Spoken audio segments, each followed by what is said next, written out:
والله يا جماعة أنا مش HR.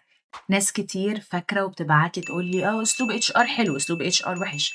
أنا مديرة، أنا باشتغل في الإدارة، والإدارة يعني عندنا team بنشتغل معاه، بننجز بيه، بنحسّنه، بنحاسبه، ده شغل إدارة. الHR طبعًا موجودين ومهمين واحترامي الكامل ليهم، بس قاعدين في مكاتبهم مش بيشتغلوا معانا على أرض الواقع كل يوم، وفصل التعامل مع المشاكل من الإدارة ونحطه في الHR دي حاجة أنا شايفة إن هي مش كويسة، لإن كل مدير وteam leader لازم يتعلم المهارات دي، لازم يعرف الpolicies الصح، ولازم يكون في حد بيراقبه يقول له ده غلط اللي هو الHR. المدير بيتراقب من الHR لازم، ما يسيبوهوش كده يعمل اللي هو عايزه في خلق الله، ده صح.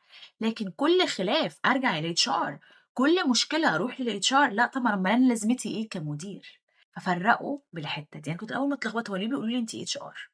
أنا مديرة عادي، بس أعرف الpolicies وأعرف الguidelines وأعرف إيه اللي ينفع وإيه اللي ما ينفعش، ودايمًا باحسّن من نفسي. فكّروا في النقطة دي، لإن أنا شايفة إن الإدارة لازم تعمل الحاجات دي، ده مش كلام exclusive للHR.